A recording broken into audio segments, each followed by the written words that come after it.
Good afternoon, good evening, good morning, whenever the fuck you're watching this episode. It's another episode of the Blitz brought to you by Backyard Sports Media.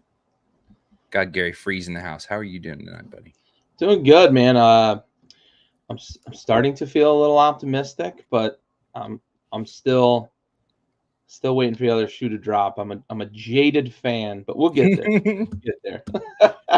I feel like you have some fucking crow to eat, to be honest with you, and we'll get to that at some point in time. But for now, praise where it's due. The Redskins out here, dude, they need to just change the name back. By the way, we've seen the stories of the family also advocating for that. But anyways, Commanders doing fucking fantastic start. Yeah, I think in the long run there is potential for the logo to come back. I don't believe that the name is ever going to come back. Now, do I think that a Native American centric name could come back?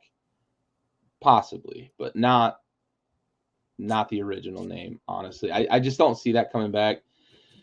Dad, thanks for joining. But in reality, and I have a message for like all those cronies out there that are always commenting on like local media posts.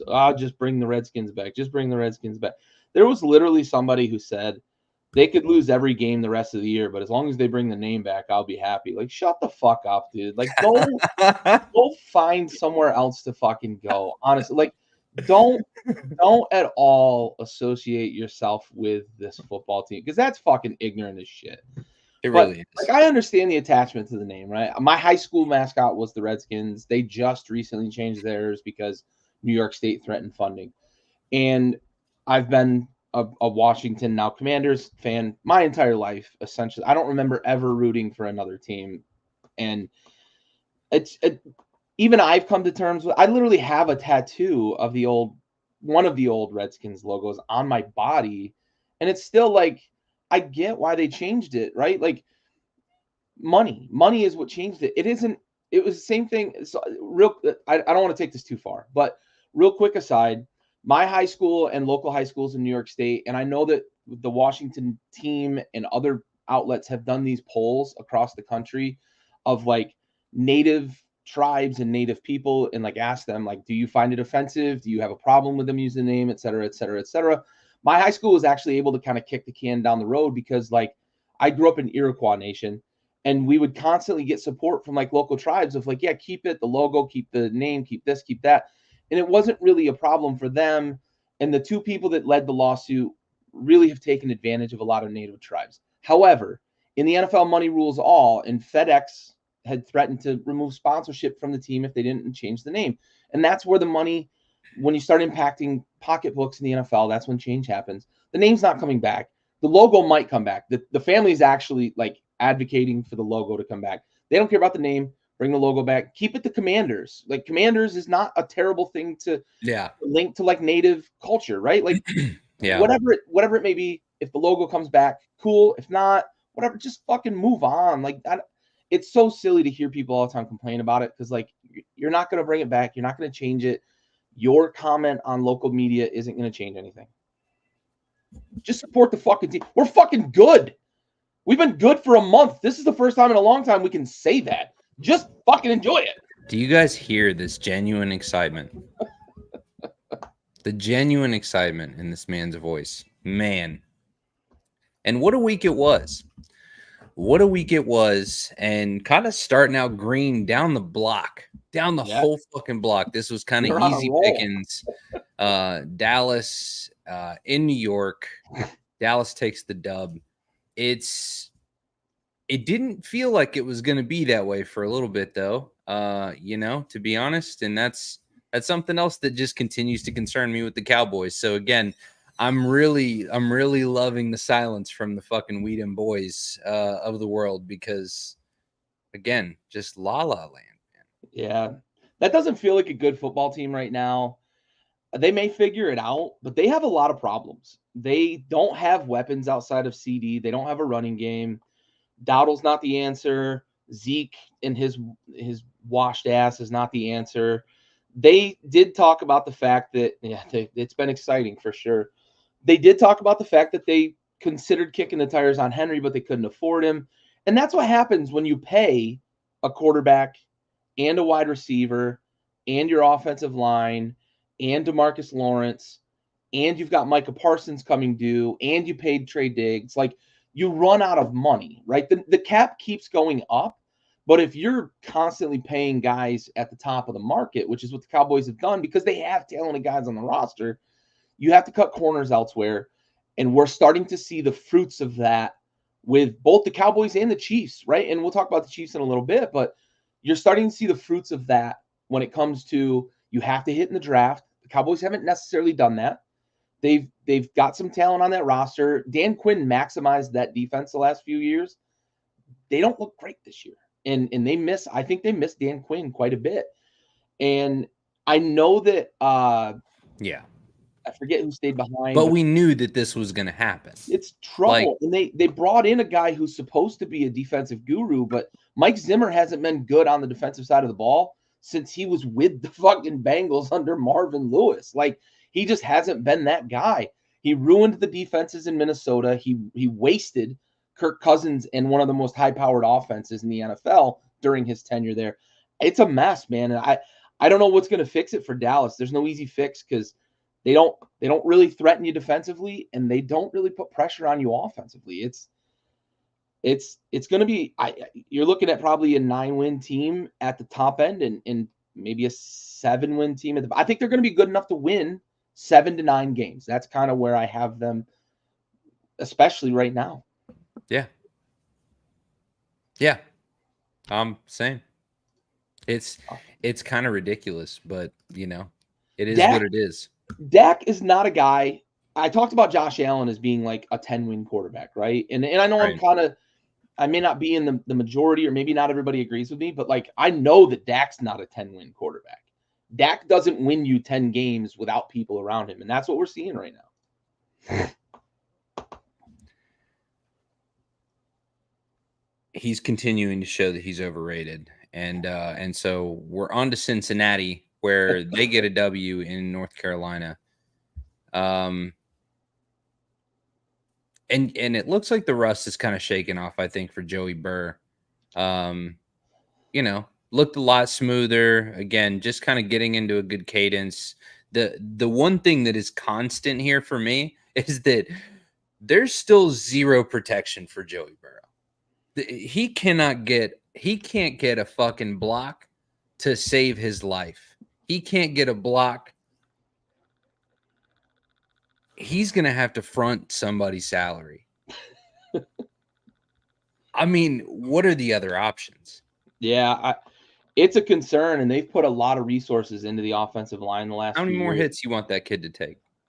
It's crazy. And he takes 8 a game. Yeah, they've missed on the linemen they've gotten. Like, they play well or they get hurt, or they just don't play well. Like, Orlando Brown got hurt, and they had Lyle Collins got hurt, and they've gone out and they've tried to bring guys in. They've drafted on the offensive line. They just can't seem to get a cohesive unit of 5 to stand in front of Burrow and be able to stand up to pressure. Now, all that aside, the Bengals' problem this year is not necessarily on the offensive side of the ball, with maybe the exception of week 1. They can't stop a fucking nosebleed on defense this year. And I said this last week, and I'm going to say it again. Like, Cam Taylor-Britt, just shut the fuck up. Like, that dude has run his mouth every week and been fucking burnt toast every week.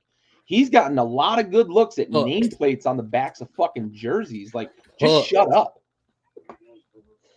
Oh, good Lord. Talking but they don't get, well done. Yeah, for sure. Like, it's crazy. But they don't get a lot of pressure. Trey Hendrickson hasn't been the disturbing force he's been in the past. I know they're nicked up on the defensive line. They don't have safety play like they've had in the past. Jesse Bates, they miss him pretty bad.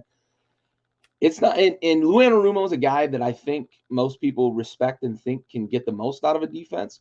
It doesn't look good right now, and I think they're starting to feel the effects of losing that talent.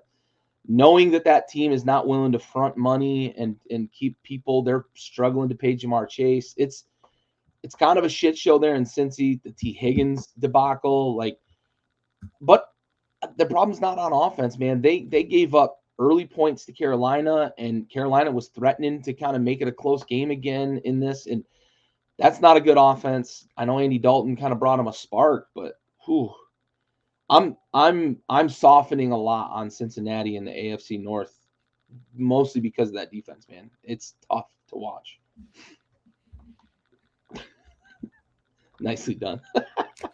I just think it's the only thing that's really appropriate is just for me to just to have this moment with my Cowboys fans and to say I fucking told you so. and it's okay because I'm not the only one who knows this shit. It's, you know, the whole world except for Cowboys fans know. So anyways, so either way, good win for Cincinnati. They've definitely got to figure it out. They've got some adjustments and they've got some improvements that they need to make pretty quickly. So Atlanta at home in a nail biter. Oh boy. Oh boy. So first off, that Saints defense, dude. It's good. Why are they consistently they've never, I feel like in the span of 2 decades have not been a problem. Like they've always been a fucking problem. Yeah. The Saints defense is good and it's perennially like ignored. Yeah, Jerry always thinks the team's in great shape because Jerry's fucking senile. Yeah. But the Saints have been perennially like overlooked and underrated. They finish in the top 5 to 10 like every year, it seems like, in total defense. They just continue to churn guys out there in the secondary, especially. It's the one piece you can count on. Offensively, they're kind of night and day. Like they scored 91 points in the first 2 weeks, and then they've scored what have they scored 20, 26 or 27, I think, combined the last 2 weeks. So it's like do we have a touchdown on Bijan yet? Say again? Do we have a touchdown on Bijan yet? Yeah, he's scored this year. Okay. Yeah. But they're not getting a lot out of him on offense. Atlanta's an interesting thing too, because like I thought Kyle Pitts was going to be better this year because Kirk Cousins has historically had productive tight ends, whether it was Vernon Davis and Jordan. And now I'm going to fucking forget his last name, but Jordan Reed in Washington. Even there were a couple of like secondary tight ends that were productive in Washington. He had Irv Smith and he had TJ Hawkinson and in Minnesota that were good. So how much of this do you think is like a chemistry issue, dude? I just think Pitts sucks. I just think he sucks. I've been talking to people the last couple of years about the fact that Kyle Pitts there's 32 starting tight ends in the NFL. Okay. Mm-hmm. Kyle Pitts ranks 35th and 36th respectively over the last 2 years at creating separation. And everybody was like, it's Arthur Smith's offense. It's Arthur Smith's offense. It's Arthur Smith's offense. It's not any better this year. I think Kyle Pitts just was the product of Julio Jones and Matt Ryan in his rookie year, and he stinks. I think that's what it's boiled down to. Okay. I think the ship has sailed on Kyle Pitts. I really do. I have him in a couple fantasy leagues because I thought Kirk was going to fix him. I was wrong. And Kirk might be still struggling a little bit, but I watch games, and every once in a while you'll see Kyle Pitts kind of open, but he's on the other side of the offensive scheme. So it's like, the defense knew he wasn't going to be getting the ball. So it's a weird thing, man, because he's such a freakish athlete at that position. It's wild. But Tyler Algier continues now to produce Bijan on like on a per carry basis. Right. Like, it's a very weird situation. But it's a selection too. Like they're the ones putting him in. So it's, it makes me wonder what's going on in practice that's making Bijan not the contender. It's got to be something, right? Because this is a new regime. This isn't Arthur Smith anymore. No, it's a fresh set of eyes. So Bijan is no longer the new hotness. It seems so. Although I will tell you who is the new hotness, that radio guy for the Falcons who used money shot for Young Ho or Young Wei. Money shot for that game-winning kick. Well played, sir. Well played. Dude. It was perfect. Yeah. It really was. He deserved that shout out. It was so perfect. Man, what a time to be alive on the internet. He knew what he was doing too.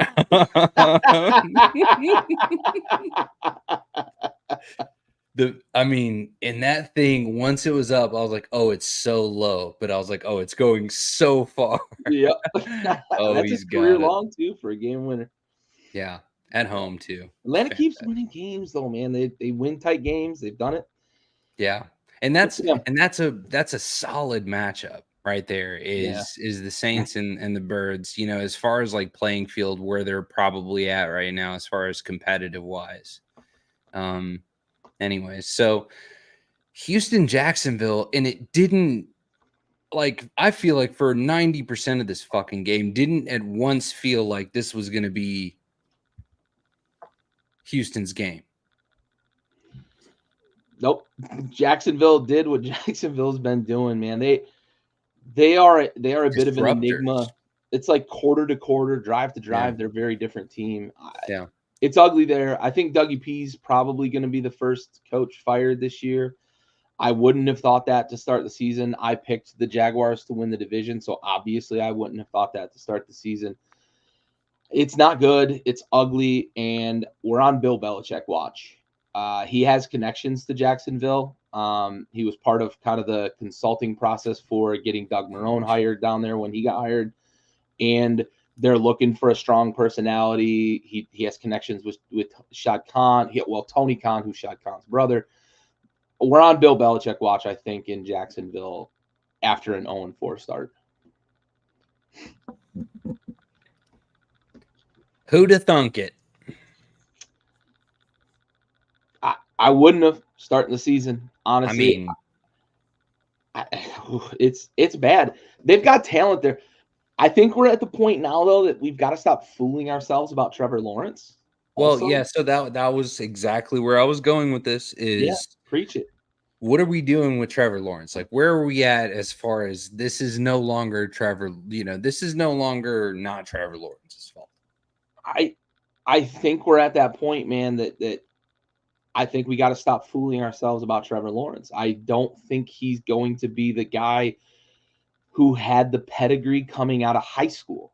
He was the number one pick after his junior year at Clemson when he was in high school. Like, that was as early as they were saying he was going to be the number one pick in the NFL draft. And he played well at Clemson. They had a lot of talent, though. And we're starting to see, I think, a little bit of Deshaun Watson and Trevor Lawrence benefited from Mike Williams and T. Higgins and all those big-time receivers that they had there, because they were churning out NFL receivers for about 5 years, and running backs, like NFL receivers and running backs out of that program, and offensive linemen. They had some of the best offensive linemen. They had some of the best defensive play. Like, that was a real, true program for about 6 years during the Watson-Lawrence run. And I think we're starting to see that maybe it wasn't the quarterbacks necessarily that propelled them. Watson doesn't look great. Doesn't look like he really loves the game of football. And Trevor Lawrence doesn't look like he's making that next step in the NFL. So I'm with you. I'm with a lot of people. There's been a lot of people saying that. Fuck, they just paid him, though. Holy shit. Oh, man, did they pay him? Yeah, I think the biggest thing is that there's pieces in the cupboard if Bill does end up there where he doesn't have to completely rebuild a team. It's more just if it's bringing them discipline, if it's bringing them defensive concepts that are going to help the defense play better.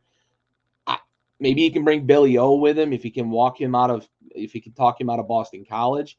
And Bill O'Brien's shown that he can fix an offense pretty quickly at both levels. So maybe he's kind of the answer. I don't know, it feels like there's enough talent there that Bill could have some success, though. I do think so. I don't know that he's going to go win a Super Bowl in Jacksonville, though. Well, depending on where he's starting from here, it's certainly nothing this year. We know that. So, I'll tell you what, though, the AFC South, I have a lot of concerns with that entire division right now. Indy, Anthony Richardson can't stay on the field. Joe Flacco looks like he's going to step right in again like he did with Cleveland last year. But Houston, they don't look like gangbusters. Tennessee can't figure out how to stop Will Levis from turning the ball over. They're not running the ball as well as I thought they would. And we just talked about the struggles with Jacksonville. I think Houston is a matter of a little bit of like the film is out. And I think CJ Stroud's going to have to make some adjustments, and they're going to have to make some adjustments offensively. Plus, they're dealing with some new personnel. Bringing Stephon Diggs and Joe Mixon in, there's going to be some growing pains, but that division doesn't look great right now. Yeah, they seem to be kind of in disarray, so I'm curious to see how Week 5 treats them. Dude, yeah, quick, them fucking unis last night. Holy shit. Those might be the best fucking unis in the business, dude. Killed it. Those might be better than the Chargers powder blues, honestly. Those for sure better than the powder blues, dude. Those were so sick. So Oregon's uniforms owe the Lions uniforms money. Yeah. Well said. Jesus Christ. Those were so, as the kids say, those were so fire. Fi. Lions got that drip. That drip. Well, listen. Oof. The win streak comes to a screeching fucking halt for all of us, right? So we face planted on this one. Apologies in advance. So we assumed that Aaron could get a win at home against a whatever the fuck Denver is right now. Ooh. And for the first time in his career, he went a home game without throwing a touchdown at home for the first time in his career, I believe. Is that the It's the first time in a long time, maybe in his career. I don't know that I heard that as a stat. He had a fucking historically bad game though for Aaron Rodgers. That's for sure. Yeah. Look, I'll let him off the hook a little bit. The weather was really shitty. Both teams were dealing with bad elements, and usually in a bad elements game, a team that's vastly superior can kind of be brought down to the level of the inferior team. And that's what this felt like. There were so many mistakes in this game by the Jets. They had like a dozen offensive like procedure penalties and just undisciplined. So they're going to have to get it figured out. Robert Saleh. Look, I loved the guy when he was leaving San Fran. I actually wanted Washington to grab Robert Saleh as their head coach. I might have been wrong. Yeah, those Giants uniforms were an abomination. Oh, they really were. Yeah, and that's the thing. Like when you get those sloppy elements, it can kind of bring the level of play, kind of even it out. A lot of tempers flaring in this game too. The problem with Saleh after the game though is he's like trying to blame Rodgers' cadence for the offensive line problems. Dude, just hold your fucking water. Like you're a professional. That was weird to me, and it seems like there might be a little bit of disconnect there between him and Rodgers. So that'll be something to kind of keep an eye on going forward, that whether there's any sort of discontent between those two, but it was ugly. I feel like Aaron Rodgers is such a strong personality that he requires more of a yes man coach. Yeah. And if Robert Saleh is not going to be that guy, then fucking out the door, bud. Yeah, that could be a big part of it. I mean, he was pretty happy under McCarthy and not so much under LaFleur, and LaFleur is more of a kind of apex personality. Right. Yeah, it's interesting. I kind of want to. If I'm a Jets fan, I probably take this pretty hard, but as an outsider, I would just chalk this up to like, it's a weird week. The weather was terrible. Yeah. Everybody was kind of out of sync. That's fair. You couldn't get the running game going. In the bad elements, usually you can get the running game going and kind of offset some of the problems. They just couldn't. And I think they'll be back. I think they'll be fine. I think what we're seeing from the Jets, though, is that like they're not the supernova that some people were saying they might win the AFC. There's still some holes in that team. The offensive line's bad. Offensive line is definitely bad. They need some help. Corey, Jesus. All right. Yeah, I mean, hot take is Tua should retire. That's for sure. I'm fucking logging out for the day, dude. Holy shit. Oh, well done, Corey. So Well aggressive. done. Oh, so Side glad. note, Bo So Nix glad looks like shit. Bo Nix is a terrible, terrible NFL quarterback, I think. Oh man. Oh man, was I wrong about Bo Nix? Yeah. Oh man. He's I'm bad. so glad I wasn't on camera whenever I read that. Okay, I don't even remember where we were. Okay, Minnesota on the road in Green Bay. Okay, so I'm in a series of victory islands here that are super bizarre. Yeah. This is one of them. And so I am not entirely sold on Green Bay.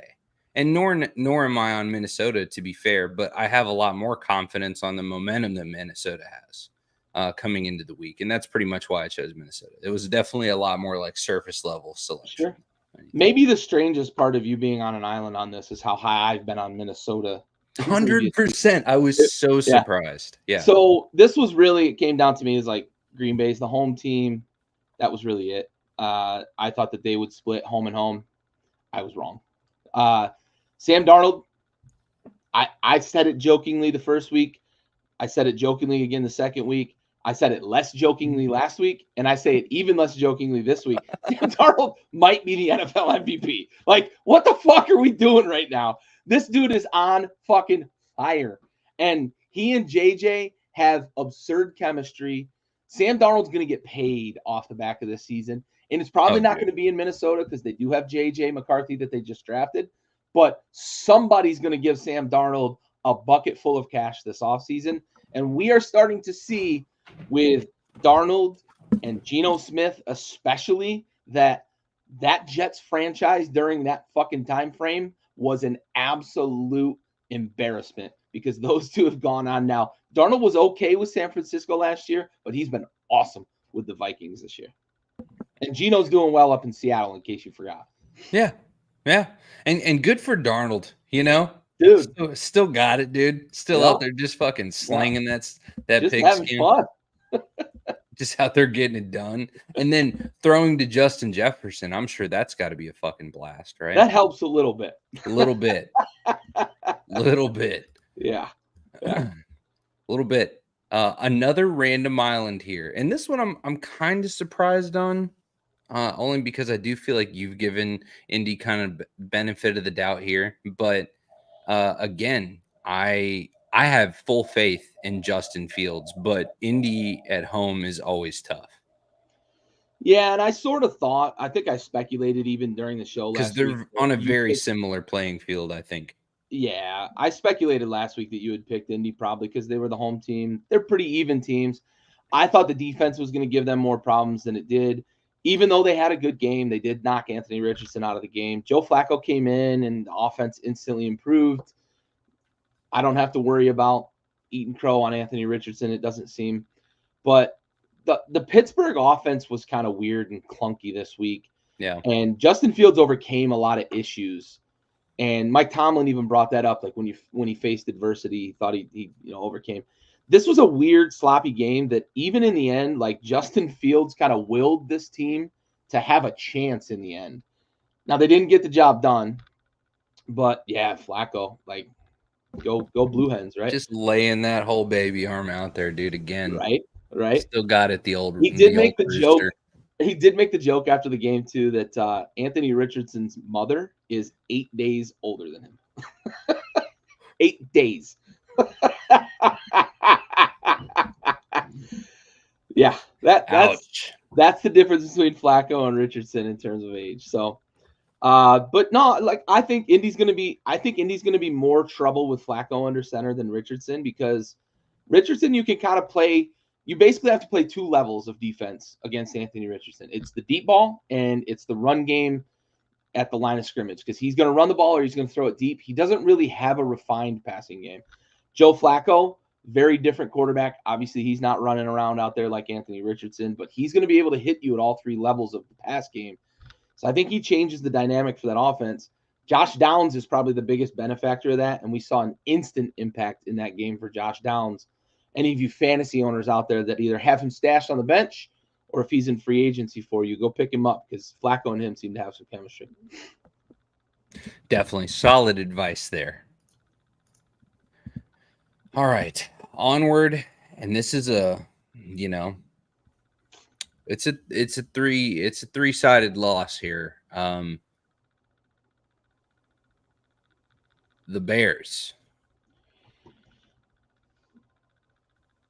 The Bears. I underestimated the injury impacts for the Rams. Sure. I think that's what this boils down to. I think we should probably get to everything else except for, and then, you know, we can just get to Caleb Williams. But, yeah, so, I mean, overall, injury-ridden, period. I mean, and then, in the meantime, Stafford taking shots, dude.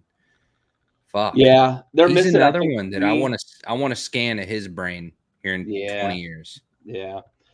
They're missing, I believe, 3 starters on the offensive line, and they're missing Puka, and they're missing Cooper Kupp, and, like, Stafford's 38 years old.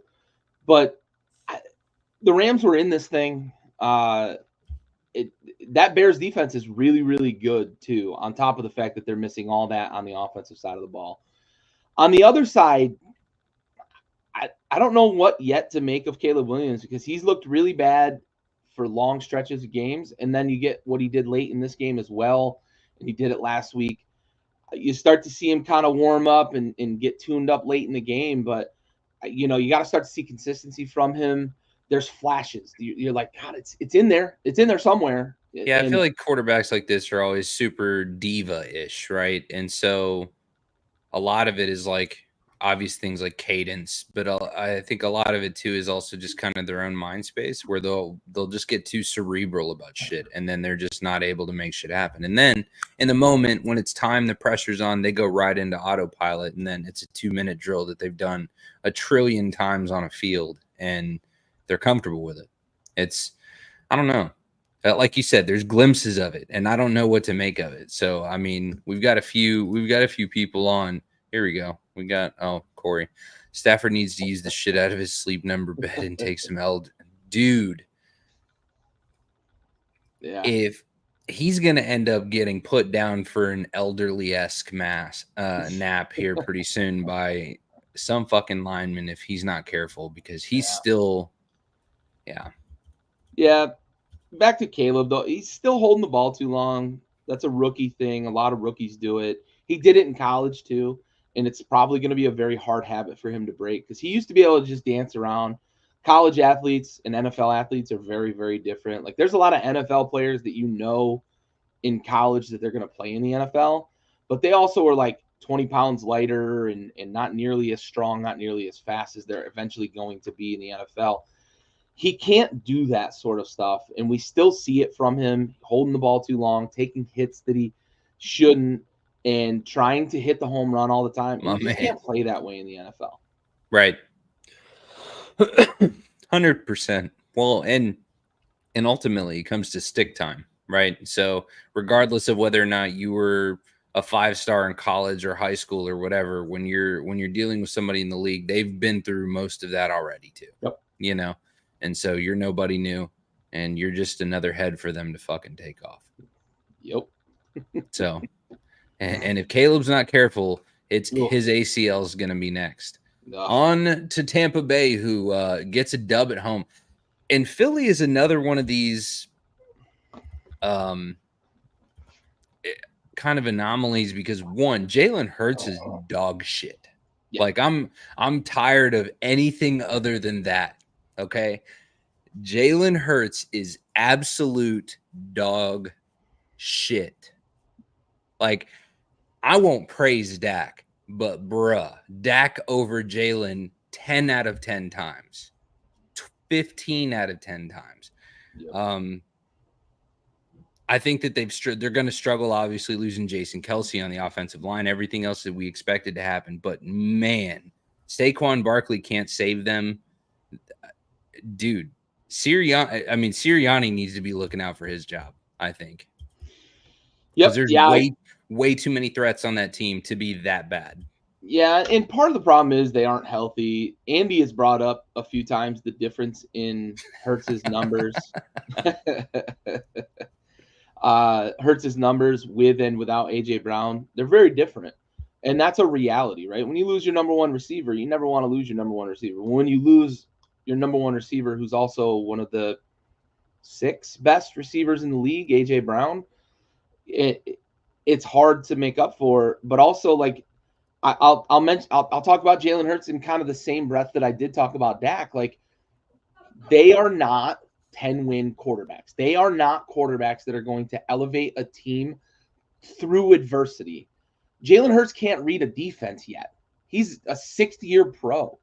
Can't read a defense yet. He's got a rookie, well, not rookie, but a first-year center, a second-year player, a first-year center, telling him, no, that's not the coverage. Like, that's bad. And we knew Jason Kelce did it, but Jason Kelce was a fucking 13-year vet. That's a guy you listen to. This guy's a second-year pro, first-year center, and he's correcting Jalen Hurts at the line of scrimmage. That's a problem. And Nick Sirianni cannot elevate talent at all. I think we are. I posted it on Facebook. I think we're on Nick Sirianni employment watch as well. Maybe we might be on Belichick watch in Philly too, with the exception of I don't think that Howie Roseman is going to relinquish control of that team. And I don't think Howie Roseman is going anywhere. I don't see Jeffrey Lurie firing Howie Roseman because he's assembled the roster and he's won a Super Bowl and he's operating on good faith. So I think that's going to be the one deciding factor of like why I don't think Bill Belichick goes to Philly and why I think he might go to Jacksonville, because Jacksonville's ownership is probably, in my opinion, more likely and more willing to give total control to a guy like Bill Belichick and say, come in, build the squad. It's all yours. You go grocery shop and build this team. I don't see that happening in Philly, and I think that's what Bill still wants. What a dangerous team Philly would be if Bill Belichick put that fucking headset on. There's a lot of talent on that defense. Jalen Hurts wouldn't be the quarterback. I know that for sure. They'd be running the ball a lot more. That's for sure. If he was still the quarterback. You damn right. Saquon would be running till he pukes. I fear if this season continues the way it does for Washington, we're either going to have to promote Cliff Kingsbury to like Uber assistant head coach to keep him and give him a big old payday, or a team like Philly could be looking to come poach him.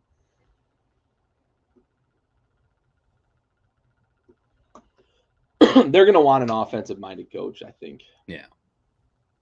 I think. Yeah, you're right. So, we'll see. Yeah.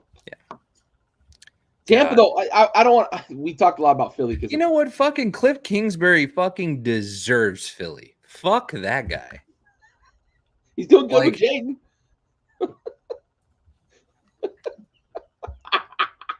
Tampa, though. Tampa looks good. Baker, again, we talk about circumstance. I mentioned it with fucking Geno Smith and Sam Darnold. Like, Baker Mayfield was run out of Cleveland after getting fucking absolutely crushed. 76 hits, 48 sacks, I believe it was his last season there. Played through a separated shoulder, and they couldn't wait to run him out of town. The only Cleveland quarterback to win a playoff game in the last 400 years, and they couldn't wait to run him out of fucking town. What? You deserve everything you're getting with Deshaun Watson right now. Yeah. Cleveland. And I feel bad for like Cleveland fans. I feel bad for the city, but that organization deserves everything they're getting with Deshaun Watson, because look what Baker's doing down in Tampa, man. That's a good team. That's a good team and a great good team. offense. Yeah. And look what they've done. I mean, look what they've done, dude. Like, again, Chris Godwin, both of them, they're 97 in Mike NFL Evans years. Literally doesn't know how to age. Like anomalies. Yeah, it's crazy. Complete anomalies. Unbelievable. Mike Evans is going to be 72 years old and catch 90 balls for 1,000 yards. Dude, yeah, and quietly DeAndre Hopkins doing the same. Right. Yeah. Your 2045 leading receivers are D Hop and Mike Evans. Yeah. They're just gonna be like, just take the gold jacket and get the fuck off the field. You're collecting AARP benefits right now while still playing. They caught the walker on camera. You cannot. We're out of tennis balls. It's going through a fucking gallon of shots. Anyways. I can't breathe. All right. Patriots, to no one's surprise, lose to San Fran at home. You know, Niner gang things. And the Pats are nobody yet. So Niners got a little healthy too. They got Kittle back. Debo played a bit. He wasn't his same old self, but they got healthy. The big news out of this weekend is San Francisco finally came clean that Christian McCaffrey has tendonitis in both Achilles. Not good. He may not play at all this year. I tried to warn a couple people that I talked with before fantasy drafts. Like I'm not touching Christian McCaffrey in any leagues. If I had the first overall pick, I was not picking Christian McCaffrey. Kind of like I think we see glimpses of him being able to overcome. No. Yeah, I mean that's fair, right? That's like, the answer. No. I just look at it and it's like, God, this guy looks lost. Look at the fucking weapons he has. Yeah. No. Yeah. They stunk on ice last week when Debo and Kittle were out. And Debo and Kittle are back this week. And they put up a bunch of fucking points. Go fucking figure. Put up a bunch of fucking points. George Kittle's back, who is like, defies science. Yeah, he's a monster. One of my favorite, one of the most fun players. The issue I have with the game manager thing is like you kind of want a guy at quarterback to be a game manager at times. So I know it's a bad moniker, and I understand what Corey is saying there in terms of like what it means to be a game manager. But the thing with Purdy, and this is what I like to use for a lot of people. He's kind of in the same breath as like Dak and Hurts. If you told me that Debo left, Ayuk left, Kittle left, and they had to draft a bunch of guys, Purdy's not a 10-win quarterback. He's not a guy that's going to win you 10 games, regardless of system, etc. There's only probably three of those guys in the league that are 10-win quarterbacks, in my opinion. It's probably Allen, Burrow, and Mahomes. Yeah. I don't know that I look at any other quarterback in this league that wins 10 games by himself. And that's kind of my bar for like how I compare quarterbacks. I just Purdy's a guy who has benefited from the system. He's benefited from the weapons around him. And I just don't know that I think he's a good quarterback. Yeah, Alex Smith. Whew. Guy's good on TV, though. He is good on TV. Yeah, he really is. Very good on TV. Yeah. Fucking take notes, Tom Brady. Right. Jesus Christ. Brady. Not getting better. Not getting better. Just like unplug your fucking circuitry, dude. Stop being a robot. He thinks about the booth the way he used to. I think you have to treat him like a fucking robot. Like I think you have to treat him like AI. Like we need to put him in a simulator, and then we need to grade and feedback. Maybe that's the answer. That's what he is. I mean, he really is like the ideal fucking system kind of quarterback that like overcame, and so he is like AI in football form. Maybe he fucking stinks on TV though. Yeah, Jason Kelsey's really good because he's just out there. No one's surprised. The thing with him and Gronk is like, and a guy like Pat McAfee, right? They know that they can just do whatever the fuck they want, and they can get away with it because they've got a massive following that's going to follow them anywhere they go. Gronk's a party boy. Jason Kelsey's having fun. He's got the huge podcast. Pat McAfee's got the biggest podcast except for Joe Rogan right now. Like, oh my God, he can do whatever the fuck he wants. And if you don't watch College Game Day with Nick Saban and Pat McAfee, you're fucking out, bro. Dude, you're wrong. Just turn this shit off and go watch it. Right. Like that is they're having fun, man. And that's what we need on TV more now. And I think guys have started to break through. Gronk a little bit. McAfee's kind of made the suits understand, like, that's what gets people to tune in. And Jason Kelsey's living his fucking best life. Dude, when he was at the Buffalo game and he's out there tailgating, dove through a table, and that shit was fucking fun, man. That was fun. He's just living his fucking best life, dude. I love that for him. Jumped out of the club seats to go fucking shotgun a beer with a fan in the stands. Yeah, exactly. Like, I mean, he is fucking fantastic. Yeah, that is peak male everything. I'm here for all of it. Yeah, here for it. Okay, let's see. All right, Washington, Gary on the island, and I can't tell you how proud I am to see you on this island. I was surprised. Honestly. I was really kind of banking on Arizona's momentum, because they've had some glimpses of some pretty fire hellacious kind of, and they're a tough team to beat at home. Yeah, Gronk took a lot of punishment. Yeah, we talked a lot about Arizona being pesky. There's a difference I feel like there's just a difference between being the imposer of punishment and being the imposed. That's probably why Gronk's brain is better, honestly. You know what I'm saying? Yeah. Like there's a reason why Ray Allen's probably still a little bit better off than fucking Brett Favre. Yeah. But yeah, Arizona, they're pesky, man, and they showed it early. They went right down the field on their first drive, scored a touchdown. We go back down, score a touchdown, and it's like, are we in for another game like we had with Cincinnati? Our defense played very well as the game went on, making adjustments and understanding where Arizona was trying to attack us. And the gas tank, too, because Arizona, I feel like, really didn't take the foot off the pedal. Right. And the secondary did a great job of just sticking to the fucking plan. Like, it was fantastic, man. There were times when they were in hurry up and we were still playing pretty well. We got off the field on multiple fourth downs, which doesn't happen, right? Like, I've talked about this in the past. The most successful play in all of football used to be fourth down against Washington. Just go for it every time. Don't matter. 4th and 50, go for it. Yeah. Death taxes and fourth down against fourth down against Washington. How many times have I posted that on Facebook? Somebody needs to look that up, because I swear, like, the over under on that's like 32. Like, it's probably over. Yeah. Probably over. I'm taking the over. Yeah, exactly. But yeah, like, listen, Andy has brought this up a couple times. Yeah. So last year, Andy put me on the spot, right? You're taking a quarterback. Which one do you want? And I was very steadfast and very vocal about the fact that I wanted to keep Sam Howell, draft Joe Alt, give me my cornerstone left tackle for the next 12 years.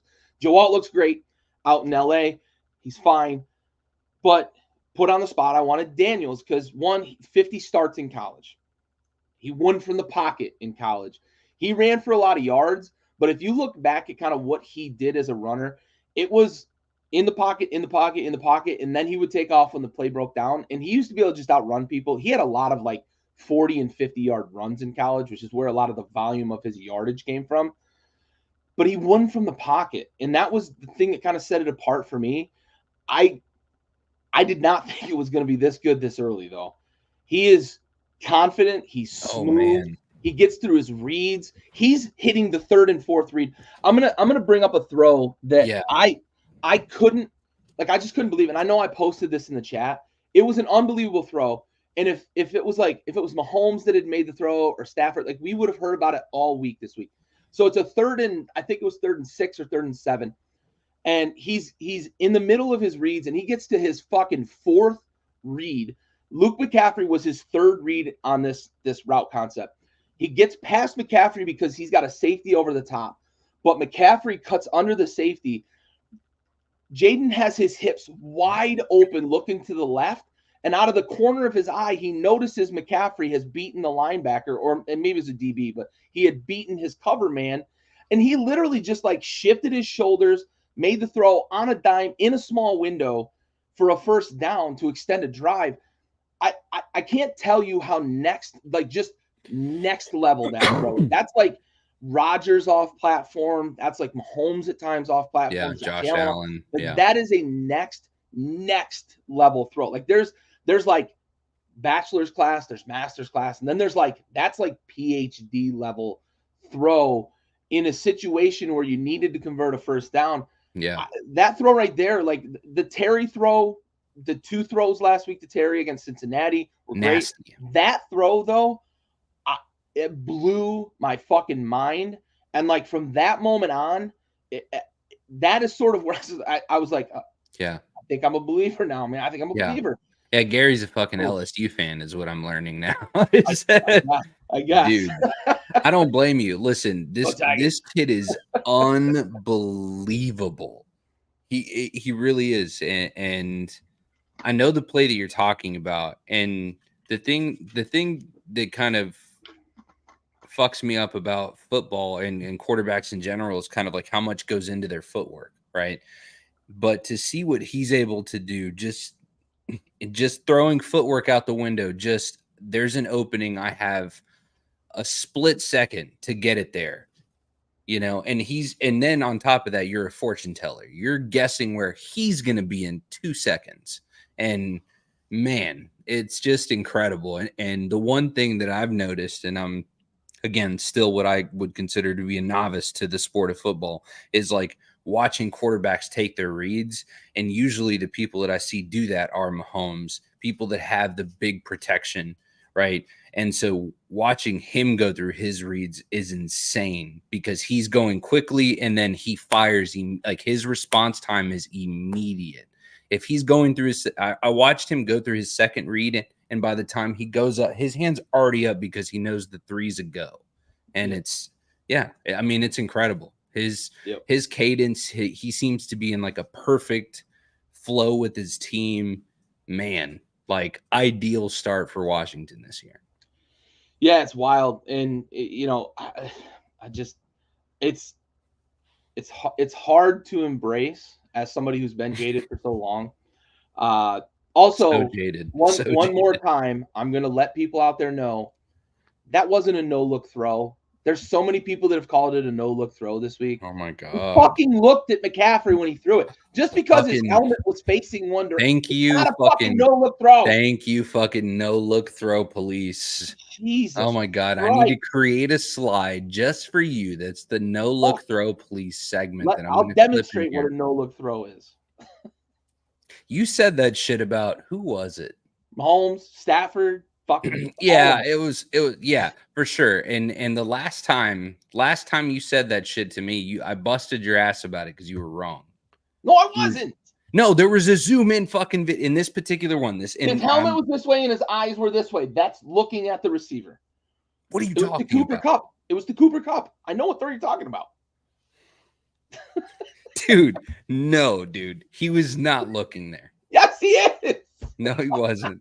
No, he wasn't. Oh, shit. Corey, we're going to talk about that. Yeah. We're going to talk about that. Yeah. Don't get off the fucking wagon yet, Corey. Yeah, dude. Yeah. Hold on. You're a couple games ahead, big dog. Chill out. That's Sunday night. Yeah. We're still in the mid games. All right, so Chiefs on the road in LA, Kansas City getting the win. And listen, the Chargers just kind of plagued, man. They fucked this thing away 5 fucking times. I got nothing for this team, man. I thought things would be almost immediately better without Coach Staley there. They've been better until this game. Like they fucked this game away. They had a chance early. They picked Mahomes off on another terrible throw. Pissed away a timeout.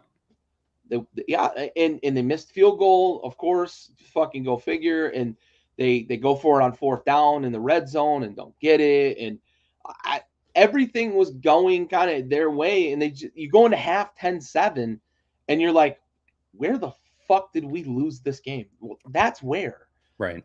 You can't let Kansas City hang around. I don't care that they lost Rashee Rice in the middle of the game, that sort of thing.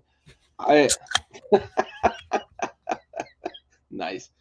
But you're right, dude. That is bullshit. Yeah. The Chargers had this game and let it slip. In the bag.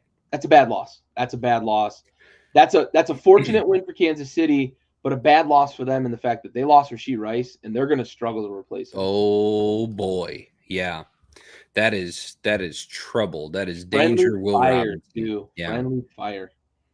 Ugh. Friendly fire. Mahomes went low on that interception return and hit Rashee Rice in the knee. Tough. Hate to see it.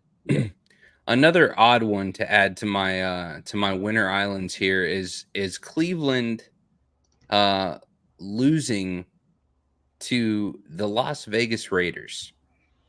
So again, this is more of a petty fuck Deshaun Watson kind of thing for me. You were right, though. He fucking sucks.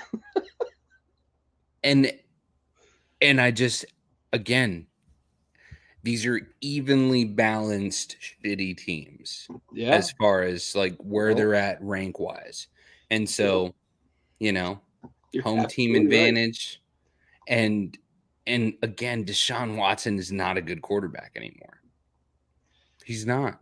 No, this boiled down to, for me, when I made the pick, I thought without Devontae Adams and with how poorly the Raiders had played the week prior, that they were going to, like, this was going to be just a sloppy 16-13 win for the Browns. They end up losing 20-16. The Raiders had a total of like 250, 240 yards.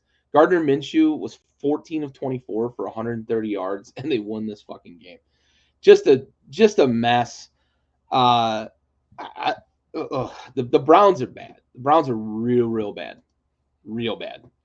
And it's not going to get better because they still owe Deshaun Watson $132 million, I think it is, fully guaranteed. Ugh. Yeah. Yep. Correct. Yep. Not good. And Devontae Adams wants out. So one aside I do want to talk about is Devontae Adams sits out of this game with a hammy, and a lot of times that's kind of the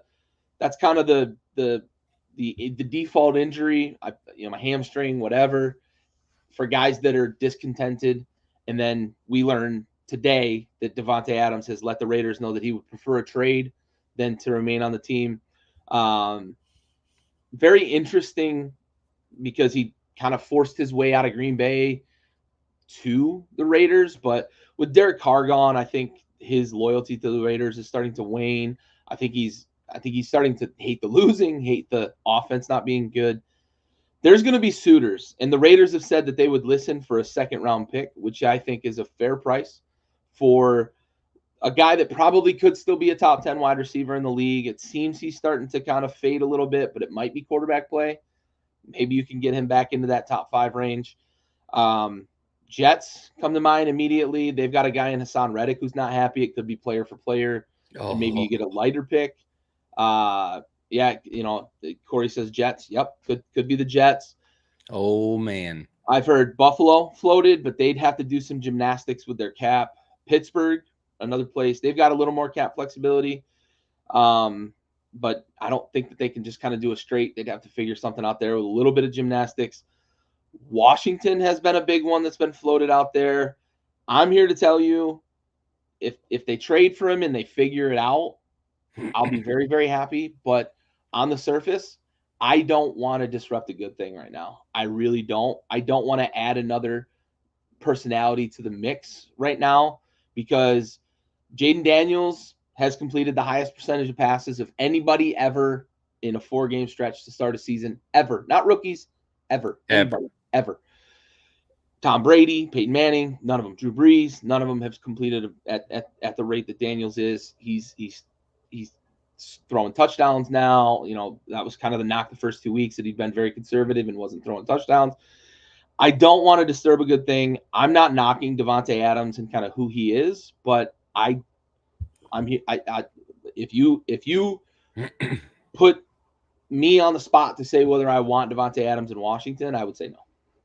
So I won't put you on the spot. Instead, I'm going to ask you to put a tinfoil hat on. But in order to prove it, I need to understand the cap space here. The team that comes to mind is the same kind of reason why Devontae left Green Bay, and that's to go to New Orleans. New Orleans has been in cap hell for about 5 years. Right, but I feel like they're on the back end of it. Yeah, they could probably do some gymnastics and get there. Maybe. Yeah. I didn't look at their cap space. I don't know that they're in the mix necessarily because they've got a couple of guys at wide receiver already. Yeah, I mean, Olave is a monster, but Yeah, and they've invested a lot of money along both Derek Carr, Taysom Hill. They're still fucking paying that goddamn atrocity of a fucking contract. oof. And they put a lot of money on the defensive side of the ball too. So I don't know. That'd be interesting to see if they could make it work from a cap standpoint. I don't know if he wants to go to New Orleans. I know he does love playing with Derek Carr. Right. I just don't know if he wants to go to New Orleans. Buffalo's in the mix. There's a couple other teams that were kind of floated out there. Buffalo would be dangerous. I just don't know. I think the Jets are going to be the first ones to come calling. We'll see. Oh, I'm sure Devontae and Aaron have talked. Oh, I'm sure. Absolutely. They have definitely spoken already. Yeah, for sure. So Baltimore was another one that was floated out there. They've been dying for wide receiver. Yep, you're right. Yep, 100%. I did hear that. Okay, so speaking of Baltimore, on to the show. I mean, the absolute show. Andy on Victory Island here, and we got to see, and this isn't a rare sight, I would say. But we got to see the clueless deer in the headlights, Josh Allen, as he is just watching the game crumble around him, where he's sitting on the bench and everybody knows what I'm talking about, where he's just got this look like, I can't believe that just fucking happened. Man, tough game for Buffalo. Yeah. Another coach watch. Yeah, I don't think so. They're another coach watch. They're time. 3-1. I don't time. Think so. If they lose in the playoffs this year, I'm 100% with you. But I don't think they're going to make a midseason change because I think Josh Allen not a midseason change. I'm just calling it early. Yeah. It's time. You might be right. I still have them as my Super Bowl winner. I'm going to give you a couple reasons why Bills fans shouldn't panic. Right? Let's temper our panic, our fear. 87 to the house doesn't happen very often, right? It happened on the first play of the game. So you've got the shell shock. Yeah. You've got the shell shock, right? Immediately. Derrick Henry goes 87 yards to the house, and you're like, fuck. And my dad's exactly right. My dad's a very reasonable fan when it comes to understanding what the fuck was going on the field. You're right, Senior. Thanks for talking me out the ledge. There was also a confluence of like bad luck things. The Ravens had a fumble into the end zone where that could have changed the momentum. The Bills get a stop after a quick touchdown to come out in the second half. And then Joe Brady calls the most bonehead fucking trick play ever. I don't know what we're doing when we call that play. And you give the momentum back because it ends up a turnover. There's just it's a number of things that went into this that I just think you're on the road in Baltimore. Baltimore's a desperate team because they've not had a great start to the season. And it's just, I just chalk this one up to, it's just one game with a lot of bad bounces. It's circumstance. And you weren't going to go 17-0. It's true. And if you're going to lose to anybody, lose to Baltimore. And Henry having a game. Yeah. Having a game. 40 fantasy points. Woo! Oh, boy. Yeah. We got to see the Henry of old. The one concern from this game is that if you are in a tight race with Baltimore for seeding late in the year, you're probably going to have to go on the road to Baltimore. But I'll be honest, the way that Baltimore's played to start the year, I don't think Baltimore is going to be jostling or lobbying for the top two seeds. I think they're going to be 3 or 4. They're going to be probably battling with the AFC South division champ for who's going to be third and who's going to be fourth. They look bad on defense in a lot of ways. Their special teams has failed them quite a bit this year. I don't think that they're going to be a 13-win team that's contending for a 1 or 2 spot. Kansas City's the team you got to worry about, I think, if you're Buffalo, worrying about playoff seeding. Yeah, always. Yeah, Derrick Henry did control the night. He's a mutant, man. He's a mutant. 30-year-old running back at 240 or 245 pounds, 6'4", 6'3", I think he is. Those guys don't outrun defensive backs unless they're named Derrick Henry. Like, outrunning defensive backs at his size, at his age, after 1,000 fucking carries, like 1,500 carries, I think he's got in his career. It's an unbelievable thing to see. It's a spectacle when he gets out and just starts rumbling down the fucking field like that. Dude, I bet Josh Norman is just incapable of watching him play, especially against the Bills. He curled up in a ball watching that. I'm watching this, and I watched him take off for that run, and I was just waiting to watch Josh Norman come in just to be absolutely fucking sent to another dimension. Wow. Get your fuck ass out of here, bruh. Yeah. He's different, man. He's just he really is different. And I had apparently he's still got it. I had a buddy post on Facebook that, like, there's no way you're ever going to convince me that me and Derrick Henry are the same species. 100%. Exactly. That's a prime example. Oh, man, that's so good. He's ridiculous. Yeah. Among freak athletes, he might be the fucking freakiest of the bunch. The one that does it for me is the picture of Mark Ingram in street clothes sitting next to Derrick Henry. He looks like a baby. A beast. Exactly. But yeah, dude, he does. He doesn't 100%. Put his head down as much as AP used to. He just stiff arms the fuck out of you. Yeah. But it's one game. Bills fans, don't panic. Don't panic. You're fine. You're going to win 12, 13 games. You're going to be contending for the 1 or 2 seed. Josh Allen's going to win the MVP, and we're going to be celebrating the first Super Bowl in Bills history. Gang, gang. Gang, gang. I might crash through a table, honestly. Yeah, buddy. Well, we'll do it live. We'll fucking do it live. Another island here. Another island in the bag. Man. Miami. Man, I think it's time, dude. I think it's time to put Tua down. Yeah, I'm done with Miami. Miami's bad. They're a really, really bad team. Tennessee played very terribly in this game, and still it got close late because Huntley kind of ran in that garbage time touchdown, but this wasn't a close game. Miami's dusted. I heard a lot of speculation on talking head boxes today that Tyreek Hill's decision to leave Kansas City is probably the worst decision in the history of sports.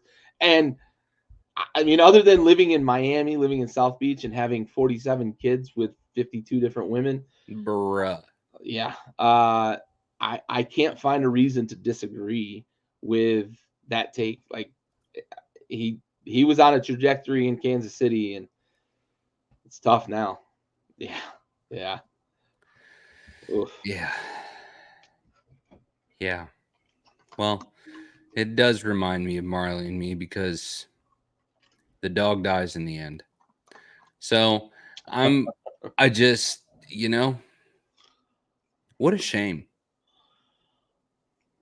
McDaniel, Tua, Cheetah. A lot of talent down there in Miami. A lot of Waddle. They got 3 running backs that are worth a damn. Like, it's not good. It's not good to be this bad.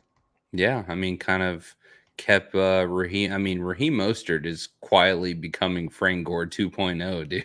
She just keeps running the ball. Like, he really is. Yep. It's hilarious. Yeah, they are. They're probably going to be in the quarterback market. I can't imagine letting Tua back on the field. I just can't. But if he gets cleared, I guess. Yeah, they're gonna send it. That's a fact. That's a goddamn fact. Yep. And Seattle, Detroit, kind of a nail biter as well. Fucking fireworks, huh? Man, was it ever? Maybe.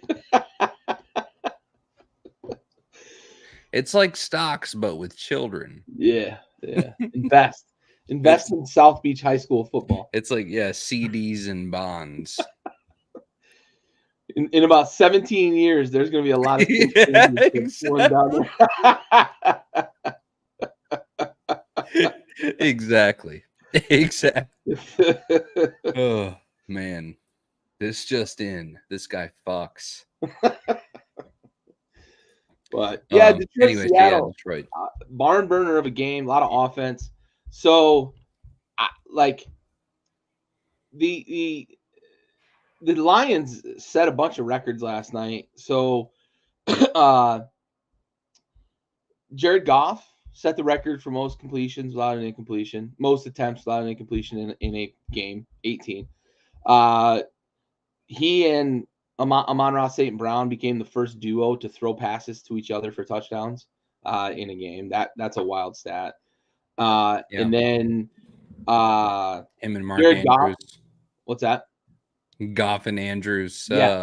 Jared Goff passed Mark Andrews for fantasy production on the season, not for week 4, on the season. On the season. Mark Andrews fantasy owners right now punching air worldwide. Yep. Oh boy. Oof. Tough. Jesus. God damn, Corey. All right, throttle back, my God. Fuck. Dude, calm the fuck down, Dahmer. Anyways. Yeah, so fireworks in Detroit and Seattle putting up a show. I mean, listen, Geno's sitting pretty in Seattle. Geno, yeah. Kenneth Walker had a night, 3 touchdowns. Yeah. Yeah, they look all right up there, man. I was surprised we saw that much offense, but 2 good offenses. Yeah, Goff with the late hands.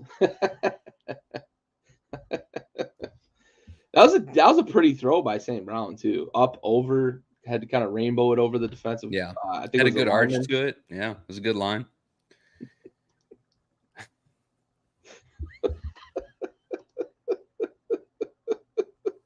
Putting in that work, Corey. Putting in that work.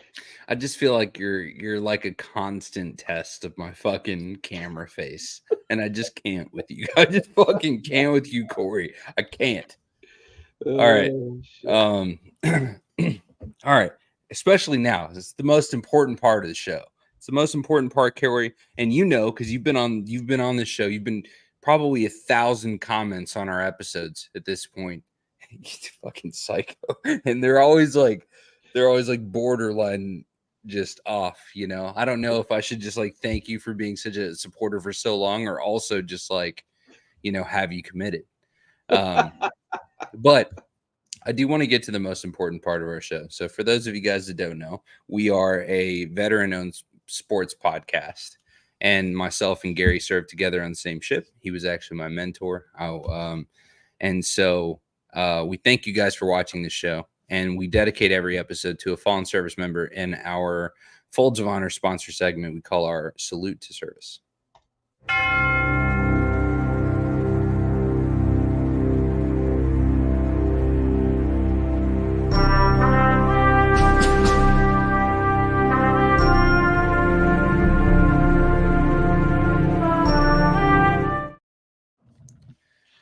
This episode of Backyard Blitz, brought to you by Backyard Sports, is going to be dedicated to Army Private Jonathan Falanico, who passed away October 27, 2003, serving during Operation Iraqi Freedom. He was 20 years old from Pago Pago, American Samoa, and he was assigned to A Company, 70th Engineer Battalion, 1st Armored Division, Fort Riley, Kansas. And he was killed near Qadra Police Station when a vehicle containing an IED detonated in downtown Baghdad. So, Army Private Jonathan Falanico, we have the watch.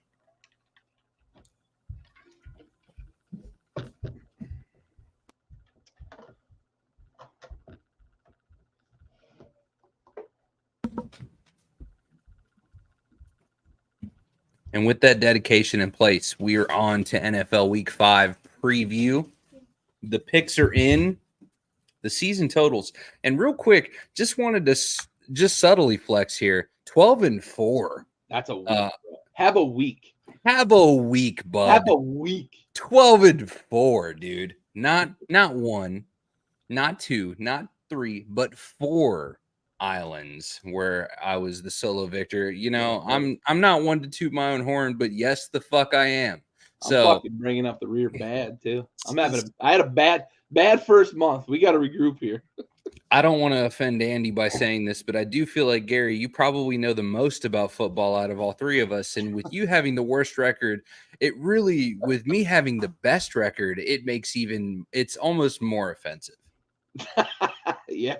It's almost more offensive that I have 10 more wins on the season than you do. Yeah, it's not good. It's not good. We're not having a good run this year. Yeah. Sometimes it's not brains, it's just gut instinct. Your fucking instincts are feeling it. Yeah, dude. Well, listen, I have about the same amount of confidence as last week, which is about 0 going into this week, as we're looking at Atlanta at home against Tampa Bay. Listen, we've talked about Tampa Bay. They're a solid team. They have dinosaurs as wide receivers, and they're still good. They're still active. Somehow they're still moving, like Jurassic Park style. They're still a fucking problem. But give me Atlanta at home. I don't know why. Who knows? Makes no sense. But that's one of my lottery picks this week. Yeah, they've been solid, man. And that's got it right. Your instincts are winning, man. But I worry about Atlanta's ability to keep up with a team like Tampa, because Tampa's offense, they've added some weapons this year too. Bucky Irving looks really good. Never, Corey, never. No. Keep it coming.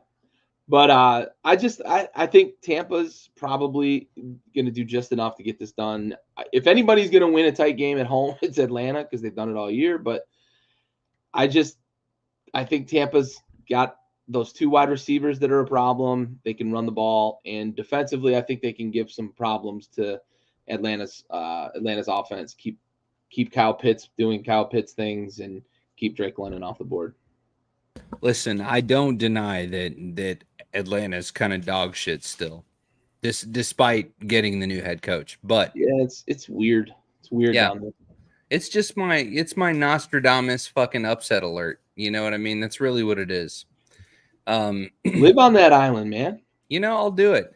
I'm not on this island. We're all in this together here, as we're back on the Minnesota train. The Jets just still haven't figured it out. And one thing they haven't figured out for sure is protecting Aaron Rodgers, who is already decrepit and defying modern science with his ayahuasca Achilles treatments. A year separated from the injury. Yeah, and I think you hit the nail on the head with what's going to be the biggest problem for the Jets. That fact that they can't protect him, and Minnesota is actually like rushing the passer as good, if not better, than anybody else in the league right now. And I think that the Jets defense is not what it's been the last couple of years, and Minnesota is going to be able to put some points up. Minnesota might win this sort of comfortably. Give me Minnesota by like 10 maybe. Yeah, no, for sure. I mean, I think this is a 2-possession win. I agree. Yeah. What a shame. What an absolute shame. We're also on the Chicago Island here, but this is really more of a, Chicago is better of the two shit teams, but I mean, the Panthers are. I will not be surprised if Carolina wins this game. Right, exactly. I think that Andy Dalton's going to be able to handle that Chicago defense a little better than some of the folks they've faced so far this year. And I just don't know that I can trust Chicago's offense yet. They haven't been able to really run the ball. We did see DeAndre Swift break a big one last week, but that's been kind of the breakout, the exception to the rule for them. I wouldn't be surprised if we're all wrong about this one. Yeah. Yeah, I'm not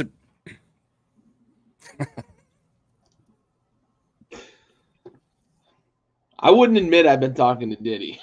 I mean, that was really the biggest problem I had with the whole thing. That was my only. You don't want to say that out loud. Yeah, that was my only red flag, bro. Was that I didn't hear a no Diddy at the end. Okay, so Washington at home against Cleveland. We agree, and listen. Washington is going to show up and show out. Cleveland's going to be in trouble. Washington is gaining the momentum, deservedly so, under this like prodigal quarterback that we're seeing erupt this year. Like yeah, Cleveland's in fucking trouble. That defense is not prepared for what's going to happen this weekend. Yeah, all signs point that way. I will say that this is one of those games over the last couple decades that, like, just when you start to think that Washington is turning a corner, they lay an egg against a team like a Cleveland. Let's fucking avoid doing that this week, guys. Come on. Let's stay on task. Let's finish the deed here. You're at home against a team that's been struggling mightily all year. Let's finish the fucking deed. Keep this momentum going. There you go. And he still picked Washington, folks. So like he's still on the train. This is incredible. This is a first for Backyard Blitz. I'm just trying to relish the moment, really. Okay, so I'm on another island here, and this is an interesting island. This is an interesting island. I don't necessarily think it is, only because I don't I think that New England is that bad. Yeah, this is a battle between like the white dog shit from Step Brothers and a dumpster fire. And yeah, I went with the dumpster fire that's at home versus the white dog shit that's on the road. Yeah. That's the only reason. Yeah. I hope so, Dad. Let's hope so. Send them home unhappy. That's right. Damn right. Hail to the Redskins. All right, so yeah, I mean, again, this was totally a toss-up. I'm not even really proud of this lottery pick. This is just another one that unfortunately you guys disagreed with me on, but I don't blame you. Okay, so Gary's on an island here. Yeah. Oh yeah. Moving on to Indy. Yeah. Gary's on Jacksonville Island here against Indy. I don't understand why the sudden change with Indy. Well, I mean, outside of, I guess, yeah, fair enough. Flacco. I don't know that I don't know that I've really had a sudden change with Indy. I don't know that I trust that team in any game. Like they'll win games that you don't feel like they're supposed to, and then they'll lose games you don't feel like they're supposed to. I just don't know that I see Jacksonville going on 5 at home. I think there's going to be some pride there to play for Dougie P, and it feels like a trap game for Indy. That's really what it boils down to for me. Yeah. A game they shouldn't lose, but they'll find a way, right? Like I just that's what I feel. Yeah. Duval's another one. That's another one, and they're due. Duval is due. That is for sure. Yeah, I thought they were on the come up, man. I thought so too. I mean, I thought it was going to happen, and I thought it was going to happen in a big way. And nope, couldn't pull it off. Nope. They hold him off, and we are on to a unanimous Buffalo. And for me, at least, I'm going to justify my pick. We're unanimous here. The Buffalo will beat Houston at home.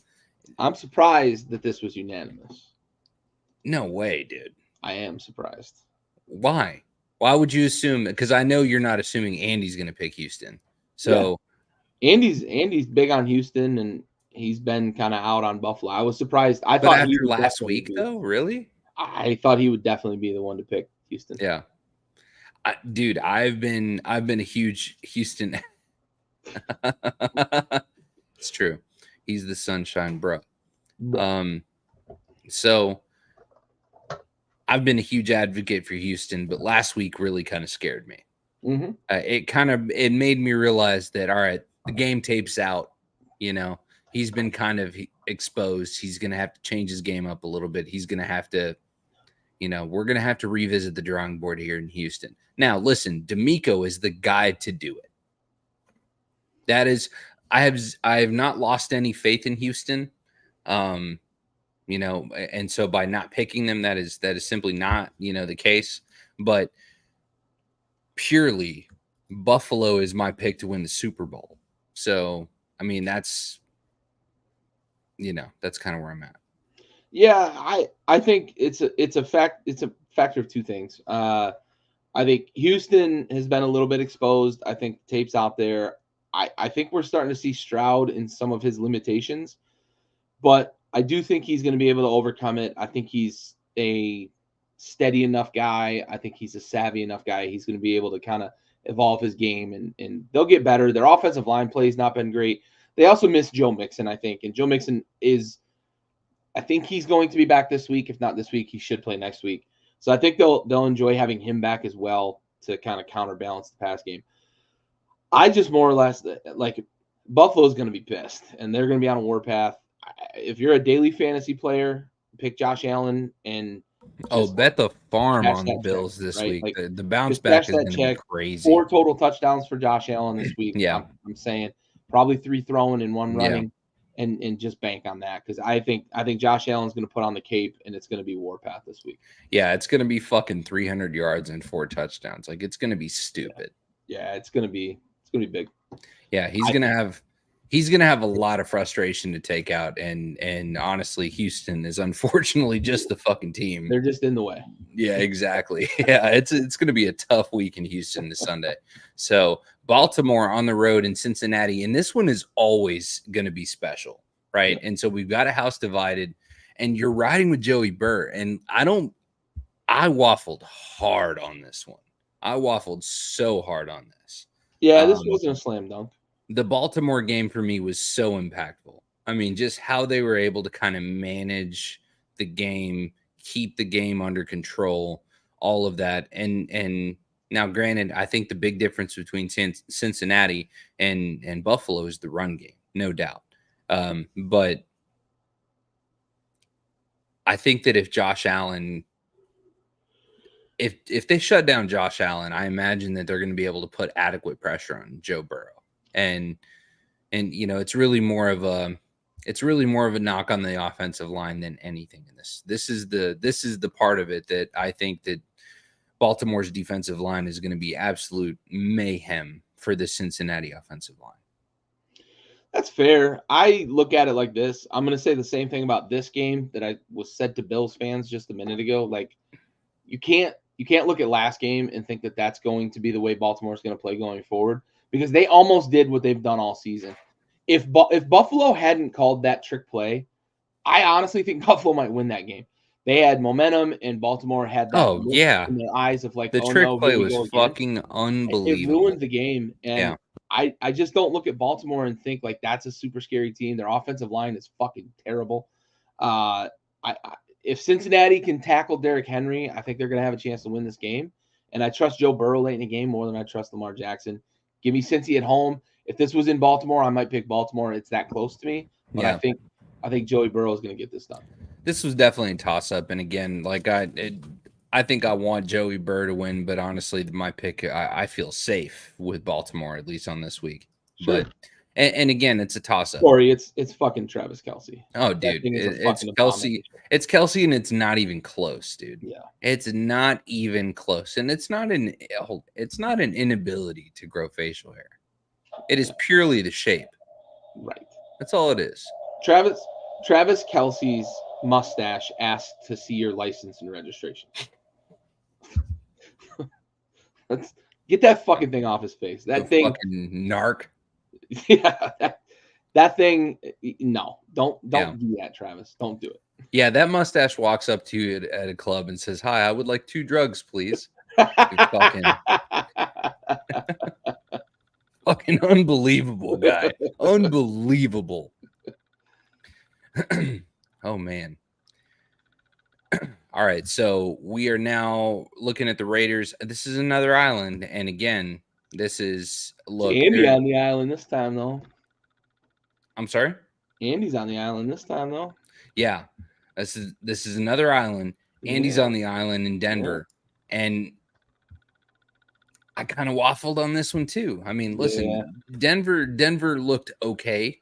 We learned that Bo Nix was not it. We also learned that the trade rumors are really kind of the big thing for me in Vegas, but I do feel like they're still a better team. Yeah, I just think they're a better team. I think that offense really struggles for Denver, and I think Vegas is going to do just enough. Bo Nix at one point last week against the Jets in a game that they won was like he had completed 6 passes for -2 yards. Yeah.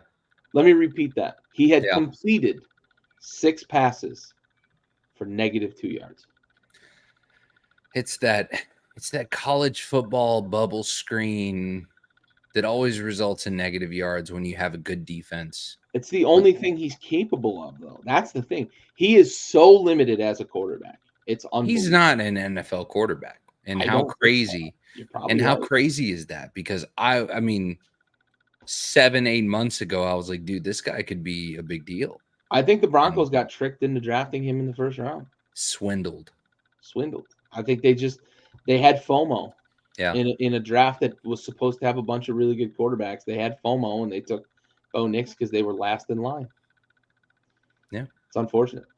Dude, 2 strikes in a row though, because I mean Russ was like a fucking huge one. Dude, right? they're on like strike 10, man. Like No, you're Osweiler right. Yep. and Paxton Lynch and they're and Russell Wilson and Yep. Drew Lock. Like they've run through a bunch of quarterbacks there in Denver and it ain't working.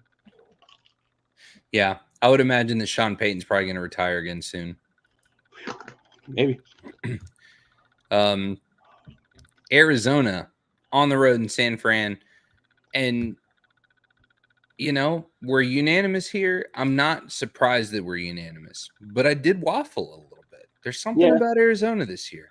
And they're scrappy. It's a combination of Arizona confidence building in them, getting some momentum. It looks like Kyler's kind of back on his bullshit a little bit this year, which is nice. Which is, you know, it's a nice. Maybe he's spending some time off. Like there hasn't been a new Call of Duty in a little bit, so maybe Warzone's getting fucking old. Coming soon. It's coming soon.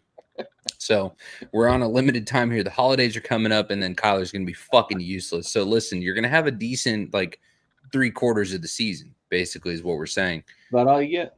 Yeah, exactly. So this is another one that you know, I kind of waffled on, but again, it's just, you know, San Fran is I think is still the better team despite Brock Purdy and the questions that we've had about him. They're getting healthy too. Yeah, exactly. You know, despite the Christian McCaffrey thing, like they're getting healthy. George Kittle being back is huge for that offense. Like it's unbelievable for that offense. Yeah. So here's an interesting tidbit. So oftentimes you see like a few degrees of separation from things, and there's been a really good breakdown. I think it was Schefter was the first one to really break this in terms of the breakdown between like how the Niners went from like maybe drafting Mahomes to ending up with Brock Purdy. And it's because like they expected Cousins to go to San Francisco after he left Washington, yada, yada, yada. And on down the line, they end up with a compensatory pick, and they took Brock Purdy. Jordan Mason, 2 years ago, Jordan Mason, in 2022, Jordan Mason was the rookie running back, the unheralded rookie running back that had a chance to be the next Shanahan success story at the running back position. They had, at the time, they had Elijah Mitchell, they had Jordan Mason, they had Raheem Mostert, and they were going to run out with those 3 running backs. Well, Mostert gets hurt, Elijah Mitchell gets hurt, Jordan Mason gets hurt, and they go and trade for Christian McCaffrey.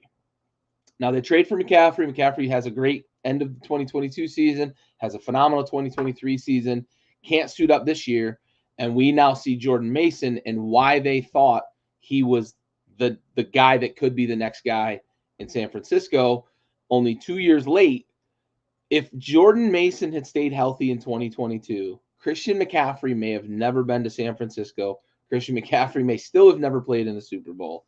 It's wild how these things work out sometimes. Yeah, definitely. It's kind of the coulda, woulda, shoulda. But that being that close to the difference between being, you know, like a Super Bowl player, someone who's performed and played in a Super Bowl, and someone who is not. Yep. Been to the big show. I mean, that's crazy. It's that close. Yep. So another unanimous here, as we're all putting trust in Geno and Seattle at home. Home of the 6th man against the New York Giants, a continuing to struggle team in the already mostly dog shit NFC East, with exception of one glorious team. This is, man, I mean, Seattle should be able to walk through this, especially being at home. This should be a breeze. Yeah, I'm hoping Seattle decides to cover Malik Neighbors because nobody has yet this year. He's just gotten every ball thrown to him. It'll be an interesting game. I think. I think Seattle should run away from them, but it'll be interesting to see kind of if Seattle is able to tighten the defense up after that fucking horse race against Detroit this past Monday. We'll see. Yeah. We'll see. Indeed, we shall.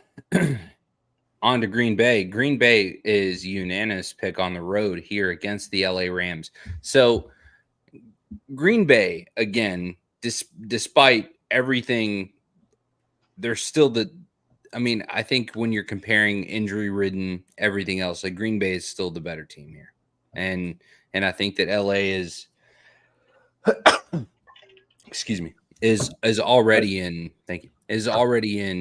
trouble with the injuries, and there's not going to be a home field advantage here. I mean, Green Bay is just the more well put together team. Despite Detroit's success there, they are still an NFC contender, even if they're not going to lock down the North.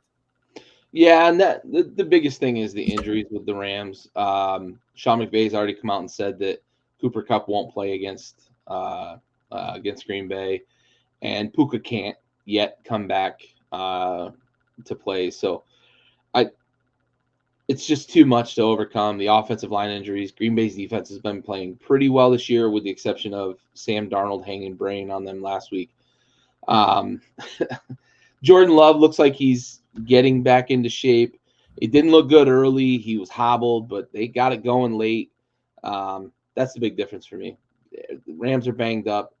Green Bay's got a lot of young talent. I think they're going to be better. Right. Hundo Peasy. I'm on an island here, and it's not – I guess it probably isn't surprising.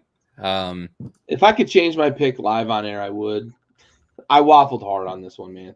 Yeah, I mean, the Miami pick is the one for me that, like, I wish I could choose. I wish I could just take back on air. Same here with this one for me. I think Pittsburgh's going to win this. I'm chalking this one up as a loss. DeMarcus Lawrence going on IR hurts them badly. I think Pittsburgh's going to be able to run the ball. And Dallas can't protect Dak right now. Dak isn't overcoming the pressure. CD is not winning early in routes. They're not really getting CD good looks. I think they're just kind of lining up very vanilla and expecting him to win.